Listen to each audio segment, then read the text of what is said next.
CRPcast. O CRPcast é o boletim sonoro de informações do Conselho Regional de Psicologia do Rio Grande do Sul e é voltado a todas, todos e todes profissionais da psicologia. Trabalha para orientar e fiscalizar o exercício da profissão de psicologia, sempre de forma transparente e atenta às causas importantes do seu segmento e antenada a tudo o que acontece no âmbito social, dentro e fora do Rio Grande do Sul. O CRPcast é uma iniciativa inédita no âmbito regional, dirigida a essa categoria que constrói diariamente a realidade da psicologia em nosso país. A cada episódio dessa série, iremos destacar notícias, dicas e entrevistas.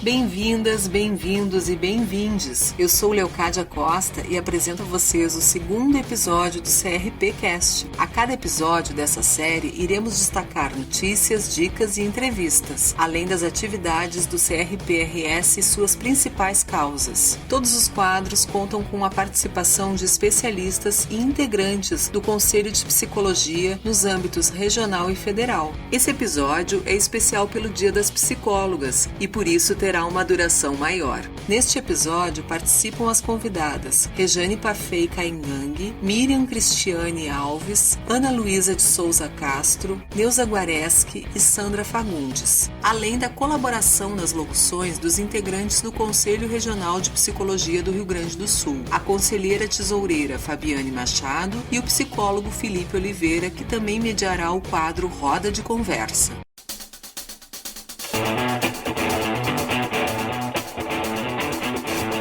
CRP destaca. A primeira notícia do CRP Destaca se refere à PL 490 de 2007 e ao marco temporal. O Sistema Conselhos de Psicologia está mobilizado contra o PL 490 de 2007, proposta que altera a Lei nº 6001 de 1973, conhecida como Estatuto do Índio, transferindo da União para o Congresso a competência para demarcar terras indígenas e inserindo no Estatuto a tese do marco temporal, que reconhece o direito à terra somente o de povos que ocupavam o território até a promulgação da Constituição de 1988. A proposta também veda a ampliação da terra indígena já demarcada e abre as portas desses territórios para a construção de hidrelétricas, empreendimentos agropecuários, mineração, garimpo e estradas sem a consulta livre e prévia às comunidades afetadas. Presta atenção no que diz a psicóloga da terra indígena sede Nonoai, Rejane Pafei Caingangue, a respeito dessa proposta. Os nossos territórios estão sendo ameaçados. Nós estamos sendo ameaçados. Nossos saberes estão sendo ameaçados. Aí eu convoco a todos para a gente falar sobre essa luta que é de todos, não é só dos povos indígenas. Porque se os nossos territórios começar a extração, nós, povos indígenas, vamos embora, mas junto vamos todos nós. A Mãe Terra, ela é sagrada, em nenhum momento ela vai ficar para produção, porque ela vai adoecer e ela não vai mais produzir. Muitas vezes nos dão os territórios que não produzem mais. Vocês já pararam para ver isso? A maioria dos nossos territórios são territórios que não produzem mais. Mas a gente vai lá, faz o nosso canto, faz a nossa dança, faz o nosso rito. E a Mãe Terra, que está adoecida, ela vai voltando. Ela vai ficando cada vez mais potente, junto com o nosso espiritual. Porque o nosso corpo, a nossa terra, não se separa. Assim como mãe e filho não se separam. Então, hoje eu venho pedir para vocês, com todo o meu coração, conversem com o colega do lado, falem sobre a PL, né? E vamos juntos lutar contra essa PL. Essa PL é da morte. Essa PL está nos matando. Essa PL está trazendo adoecimento para dentro das aldeias. Já não basta o Covid que entrou nas nossas aldeias, uma doença, como é que eu posso dizer? Uma doença que não é doença de pobre, né? É doença de rico, porque ninguém foi lá fora do Brasil,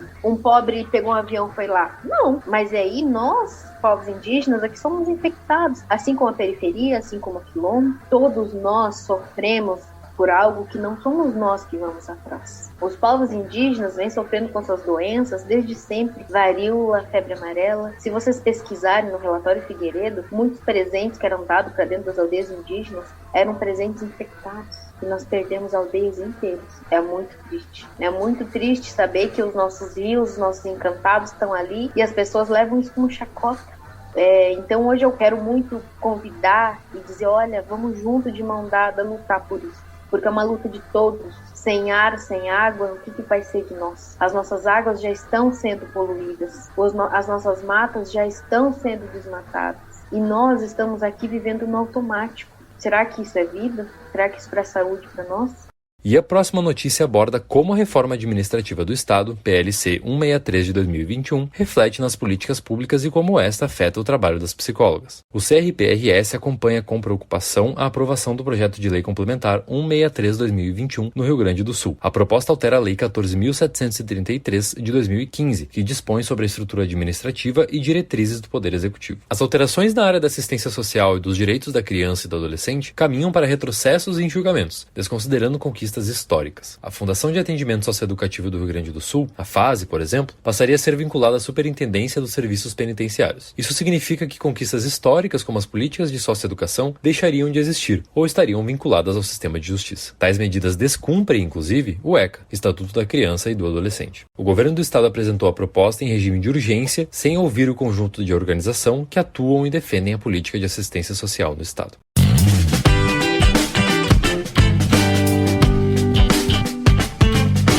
Arte Psi.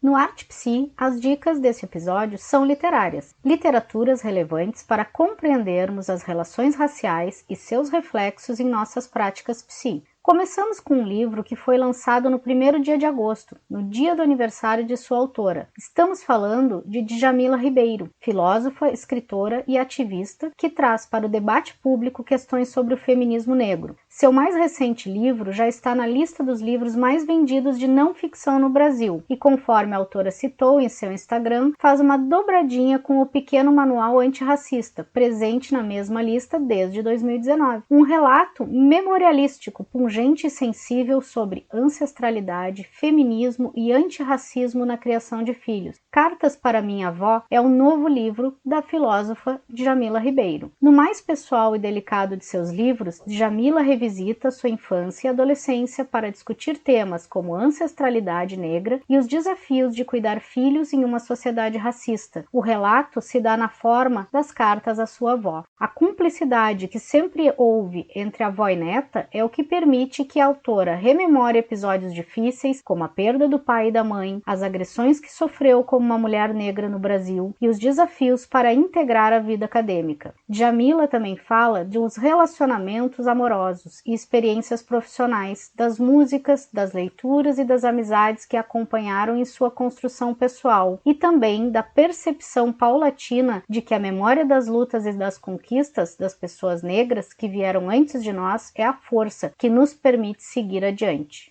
A segunda dica é daquelas obras que nos enche de inspiração. O livro Poesia Completa, da poetisa norte-americana e figura influente da cultura afro-americana Maya Angelou. Maya presenteou, curou e inspirou o mundo com suas palavras. Agora, a beleza e o espírito de suas palavras vivem nesta nova e completa coleção de poesia que reflete a honra e a vida notável desta escritora. Todas as suas frases poéticas, todos os versos comoventes, podem ser encontrados nas páginas deste volume, lançado em 2020, que inclui reflexões sobre a vida afro-americana e a celebração revolucionária da condição da mulher negra.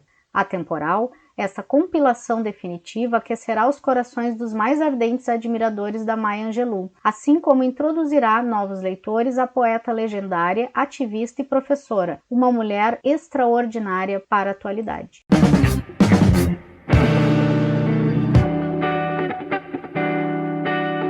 Psi o quê?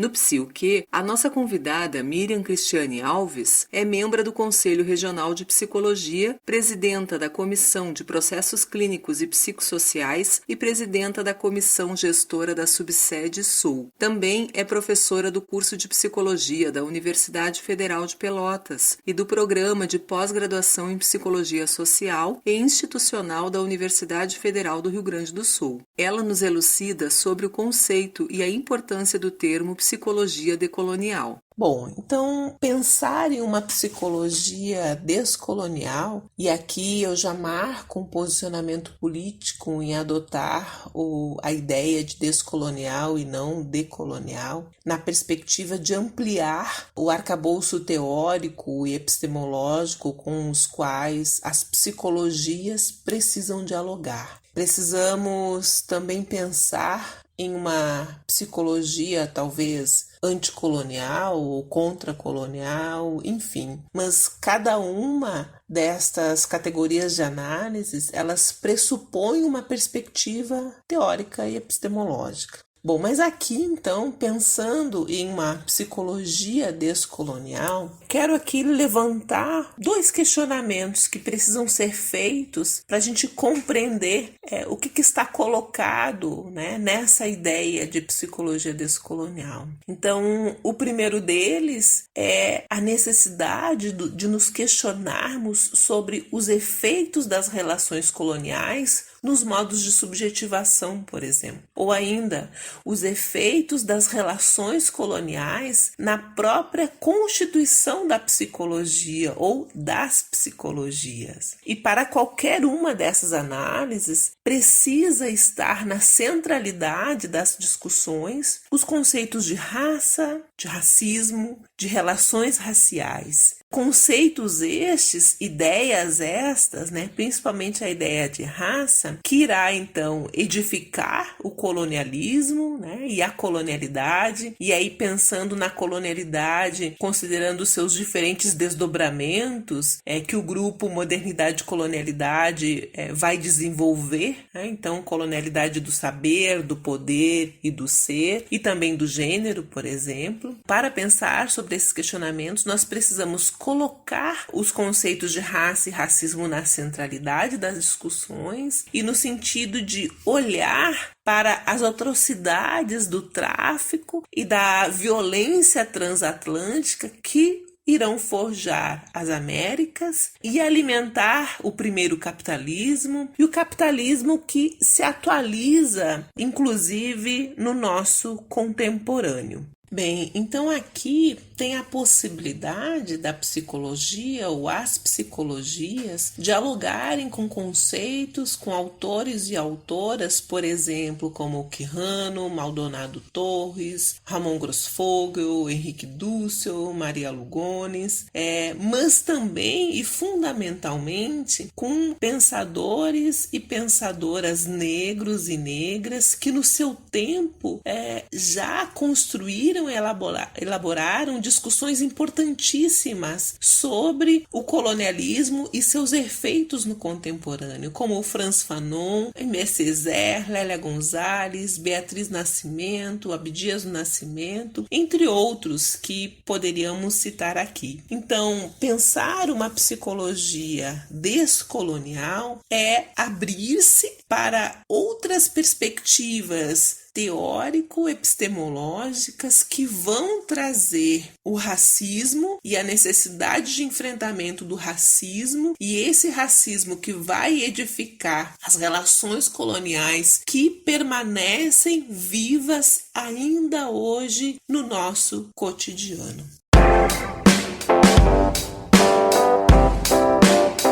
Roda de conversa.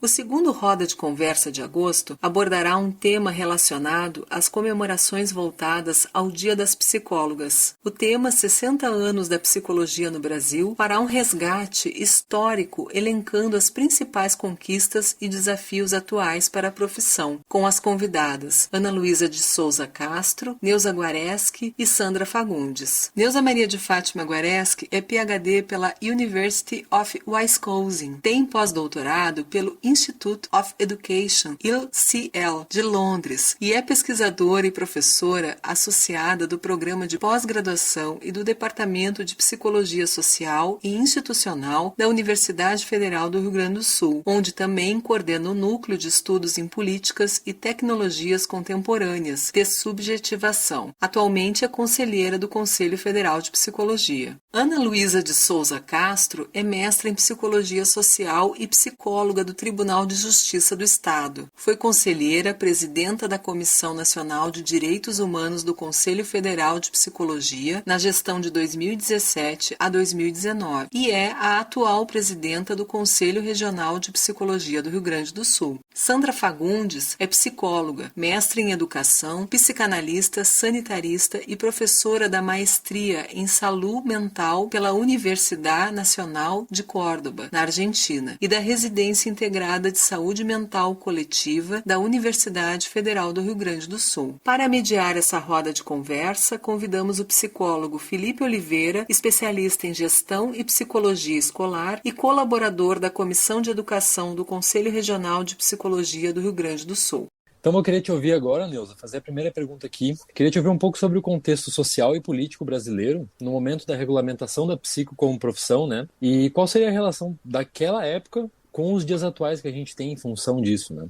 Olá a todos e todas. Eu acho que nesse momento em que todo ano a gente pensa na psicologia, né, na história da psicologia, a gente sempre tem, embora se fala de um passado, sempre tem novas questões a serem colocadas. Eu acho que a psicologia, pelo menos no Rio Grande do Sul, né, falando aqui mais da nossa região, né, ela, na verdade, iniciou em 1953, na PUC-RS, bem antes da regulamentação oficial da psicologia, que foi em 62. Então, durante alguns anos aí, a gente tinha um curso de psicologia, numa modalidade de especialização, que eram pessoas que já tinham curso superior, principalmente filósofos e pedagogos, né? Essa é a especialização de 2 anos, e essas pessoas foram também os primeiros professores de psicologia, né? Lá em 1962, na regulamentação, quando acontece, então, a regulamentação da psicologia. Eu acho que naquele momento, né, o Brasil já vinha naquele processo, vamos dizer, de efeitos, né, construindo um processo de industrialização no Brasil, e com isso já, digamos, um aumento da população, principalmente nos centros urbanos, né, e com isso, vamos dizer,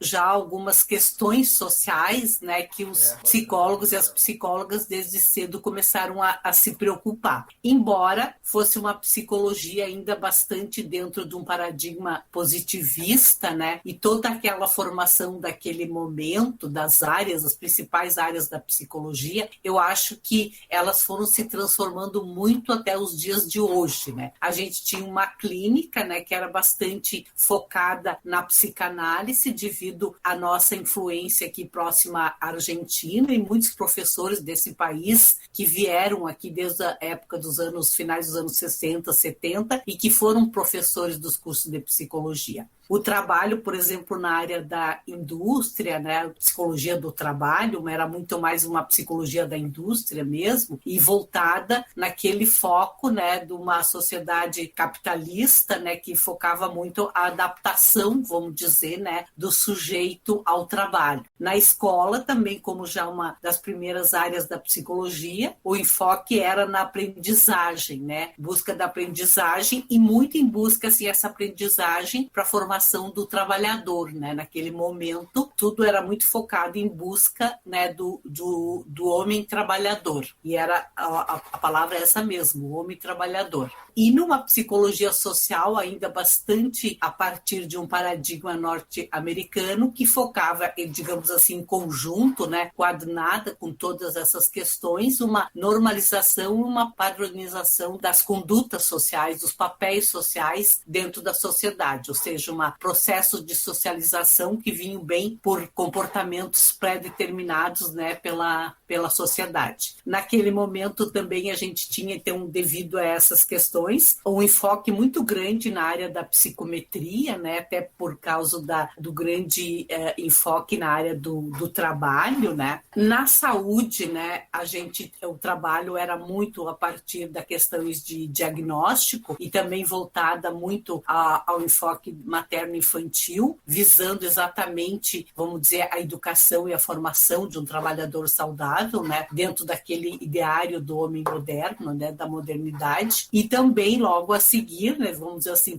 conforme esse processo de industrialização vai adiantando, a questão da reabilitação do trabalhador. A psicologia, por exemplo, na área hospitalar, ela se dava muito pela entrada de recursos humanos, ainda não por uma questão da psicologia da saúde, isso veio aos poucos depois, e na escola, vamos dizer, muito também em cima da questão dos problemas de aprendizagem. Eu acho que nessa época dos anos 60, né, a gente inicia então com essa psicologia bastante, vamos dizer, estruturalista e positivista, eu diria, mas que conforme o processo político no Brasil vai mudando, né, a gente tem lá 64, logo depois o processo da ditadura, toda a questão da ditadura, então eu acho que isso começa a trazer outras questões para a psicologia dentro do seu trabalho, das suas práticas, né? Então, com a questão da ditadura militar, eu acho que começa um movimento político, principalmente movimentos sociais, né? Embora de uma forma acanhada, mas já muitos movimentos sociais, movimentos populares, né? Já com a questão dos grandes centros urbanos, com o aumento das periferias e um pouco da violência urbana. E eu acho que é uma psicologia, pelo menos, né? Começa a se preocupar com estas questões sociais, né? E com essa concepção de sujeito que não mais aquele, vamos dizer, individualista, né? Dentro daquela concepção da modernidade, mas esse sujeito, vamos dizer,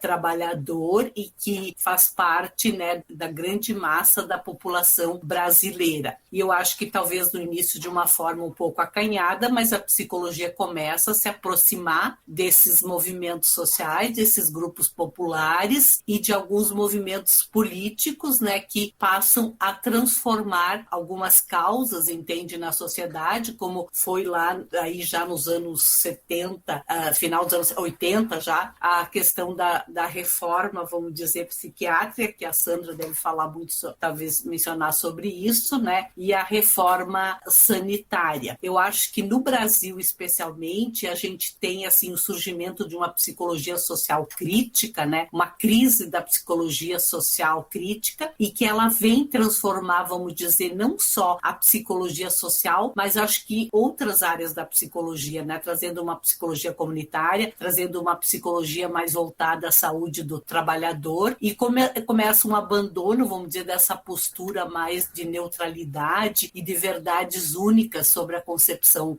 do sujeito, né? Então, acho que essa psicologia ela vem trazer tensionamentos para as outras áreas de atuação dos profissionais e principalmente nas algumas instituições, né? Que deixam de ser, vamos dizer, a preocupação somente com perfis, né? E de perfis de sujeitos que se adaptam a essas instituições, mas uma problematização também dessas instituições. Neuza, você toca numa questão muito importante que eu até queria ressalientar para fazer o gancho para a próxima pergunta para a Sandra, que é a questão da mudança e da aproximação da psicologia com o engajamento político e social, né? A gente sabe que a psicologia evoluiu muito nas últimas décadas, né? Mas quais desafios, na sua opinião, ainda existem à prática profissional, tendo em vista essas desigualdades sociais que a gente encontra hoje, tudo isso que a gente tem visto em função da pandemia, do distanciamento, enfim, o que você acha sobre isso, assim, Sandra? Bueno, meu cumprimento, então, a todos os colegas e colegas, né, pela nossa profissão, que, como foi dito, né, tem toda uma evolução epistemológica em relação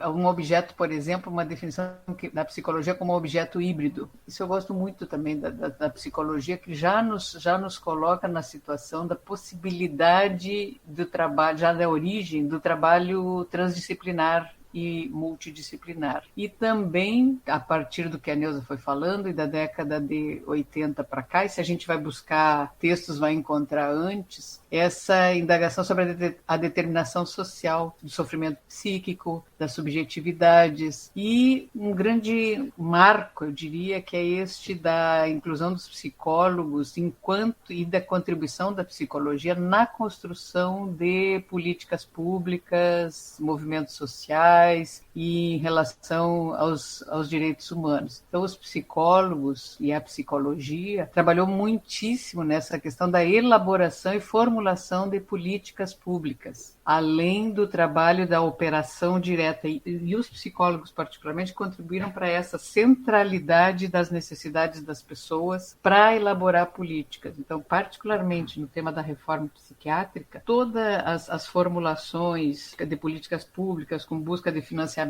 legislação, criação de serviços e processos de trabalhos nos serviços foram direcionadas, tiveram um norte ético político, que é os direitos, sujeito de direitos, sujeito de desejos, né, a partir das pessoas em sofrimento psíquico. Isso, por exemplo, se a questão, uma delas, é do direito da sua existência e para ir para a sua reprodução social, era necessário sociabilidade e criar laços, que dispositivos eram possíveis criar. Se é uma questão de moradia, como então trabalhar na questão das moradias? E surgiram programas como De Volta para Casa, os residenciais terapêuticos. Então, os psicólogos foram para as ruas, para as cidades, né, nessa questão do direito à cidade, à mobilidade. E atualmente também sua inserção mais recente e não menos importante no sistema da assistência social, no sistema carcerário, e mais do que os sistemas e os serviços, também ir para as ruas, para a praça pública, para as cidades, né? Nós encontramos psicólogos trabalhando, exercendo, produzindo conhecimento nos movimentos sociais e trabalhando junto com os indígenas, sendo indígenas, trabalhando com negros e com a questão da negritude, do racismo e antirracismo, sendo negros e negras, com brancos aliados, reconhecendo o privilégio da branquitude. Isso tudo é muito novo, viu? Em relação à crítica ferrenha ao capacitismo e brigar na direção do direito e modificar a sociedade, da acessibilidade. Então, hoje nós vemos psicólogos em diversas frentes em relação a o humano, os diversos humanos e com sua complexidade terem espaços no mundo. Isso não é simples. Então, nós encontramos psicólogos trabalhando em grandes desastres, grandes mobilidades humanas,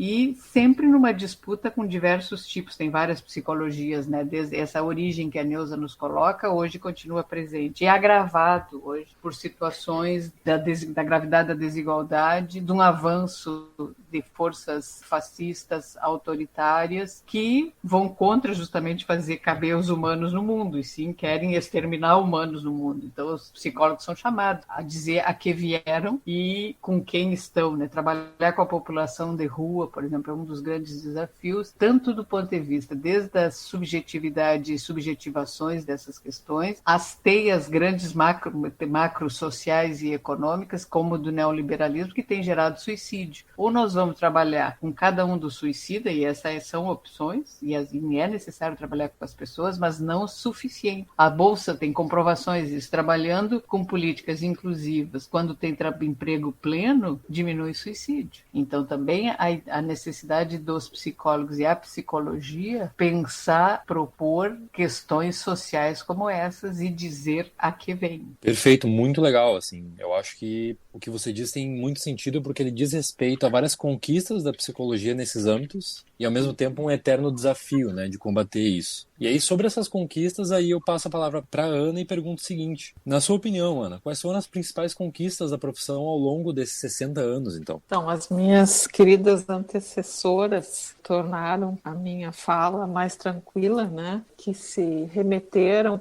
a um passado, né, da psicologia ligado a práticas não inclusivas, não em defesa dos direitos humanos, a práticas elitistas. E nos últimos anos, com todo o processo também de redemocratização do país, a gente vê uma psicologia absolutamente protagonista na defesa dos direitos humanos. Ela tem um reconhecimento social muito importante, né? Hoje não se discute, ou há 3 anos atrás, pelo menos, não se discute políticas inclusivas, educação inclusiva, direitos humanos, sem que a psicologia seja chamada. Hoje nós somos uma profissão absolutamente reconhecida e que deve ter o seu mote, a sua intervenção no direito à vida, né, no direito humano de todas e todos. Então, quando há mais de 20 anos, conselhos de psicologia fazem uma resolução considerando o tratamento à homofobia uma falta ética, há toda uma revolução dentro da psicologia. Mas eu também concordo com a Sandra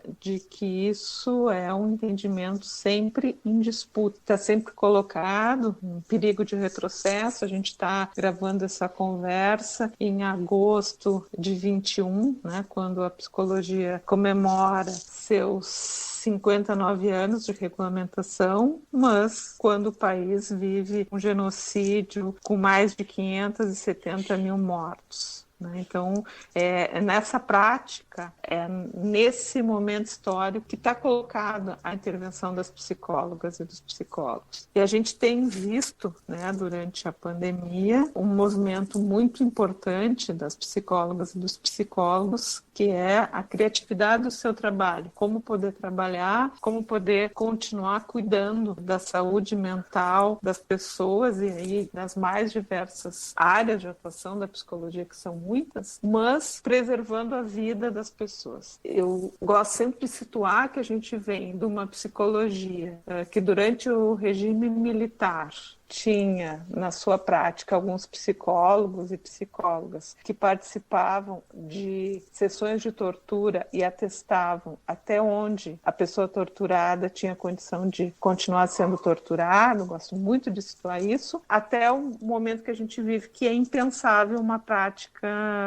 como essa. A gente andou muito, a gente progrediu muito, eu tenho uma avaliação bastante positiva do que é hoje ser psicóloga e ser psicólogo no país. Mas muito importante a sua fala, Ana. E para a gente finalizar, então, eu quero fazer uma pergunta para as três, mas ela é um pouco mais reflexiva, que seria de que forma a psicologia, então, ela pode transformar vidas? Então, eu acho assim que a Sandra já pontuou algumas questões e a Ana Luísa também bem importante, que nos levam a refletir sobre esse momento atual da psicologia. Eu acho que a gente tem que pensar assim que a psicologia começa um movimento quando ela se envolve com o processo constituinte, lá em 86, 87, né? E que a gente tem uma nova Constituição em 88 e que a partir daí a gente tem a questão das políticas públicas, né? Em que muda uma série de concepções em relação a, principalmente no primeiro momento, a questão da saúde, né, mas depois em relação a várias outras áreas, vamos dizer, da atividade humana, e que é onde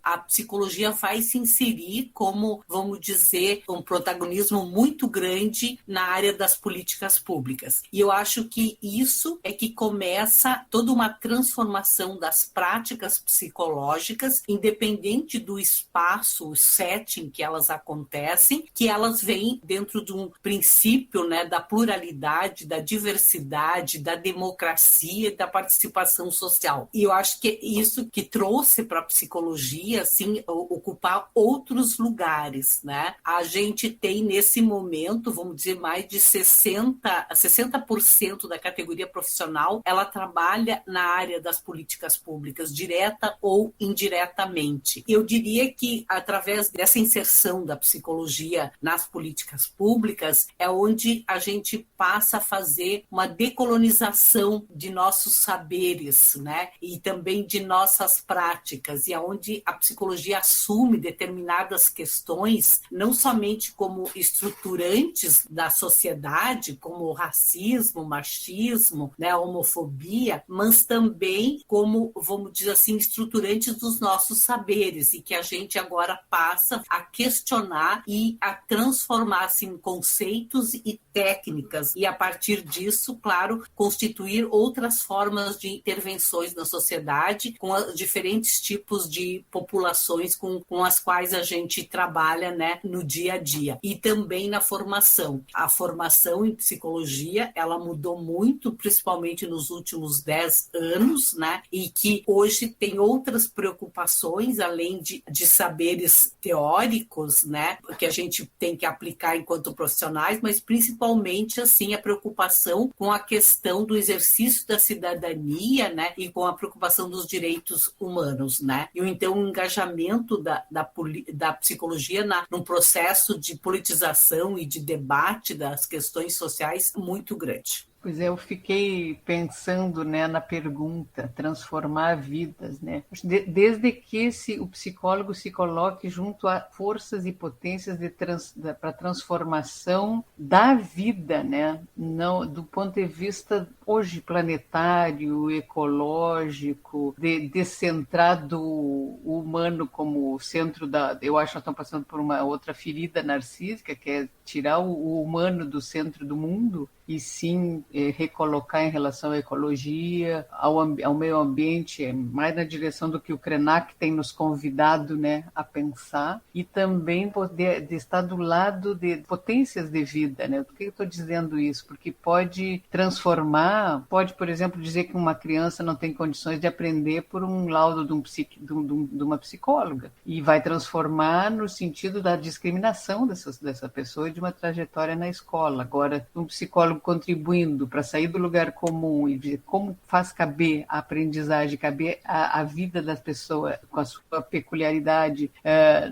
e mudar as questões pedagógicas e de aprendizagem na escola, aí vai estar transformando. Vai referendar que uma mãe que mora na rua não tem condições de ter seu bebê e autoriza tirar essa criança da mãe, ou vai reivindicar que é necessário cuidado e apoio a esta mãe para que ela fique com o seu filho, ou a importância da relação mãe e bebê serve para a classe média e não serve para a população em geral. Então, é possível transformar, mas principalmente é preciso transformar para o quê, né? Para que tipo de vida e que valha a pena, né? Sim, eu penso que transforma para uma ideia de vida que me remete à liberdade, à dignidade, né? A gente vive um retrocesso mundial absurdo na violação dos direitos humanos. Todos os setores a gente pode falar sobre isso, né? E eu acredito numa psicologia libertadora e num respeito indiscutível ao direito à vida dessas pessoas, à sua dignidade, né? Hoje eu tive a oportunidade de participar de uma audiência pública aqui no Brasil, em que se discutia novamente a volta das APAES. E várias pessoas que participaram dessa audiência pública falavam que crianças surdas têm que conviver com crianças surdas e assim sucessivamente, né? Então, eu imagino uma psicologia que não se furta e não vai se furtar a lutar contra esses retrocessos, né? Então, é sim uma psicologia antirracista, contra qualquer forma de preconceito às orientações sexuais, e que só os ataques, né, só têm ficado mais graves, né, neste período pandêmico, enfim, que a gente vive. Mas eu só vejo a psicologia do lado da vida como liberdade e como dignidade das pessoas humanas, de todas elas. Então, Ana, Neuza e Sandra, eu queria agradecer demais pela nossa conversa. Foi muito bacana poder ouvir vocês todas. Muito obrigado pela disponibilidade e pela participação de vocês aqui. Esperamos que tenham gostado do segundo episódio do CRPcast. Convidamos vocês para conhecerem o nosso site www.crprs.org.br e seguirem as nossas redes sociais no Instagram, Twitter, Facebook e LinkedIn, mantendo assim a nossa conexão virtual sempre em dia. A série de episódios estará disponível nas plataformas Spotify, Deezer e canal de YouTube do CRPRS. Contamos com a sua escuta no próximo CRPcast, sempre com novos temas e assuntos sintonizados com você. Um tchau para todas, todos e todes e até breve!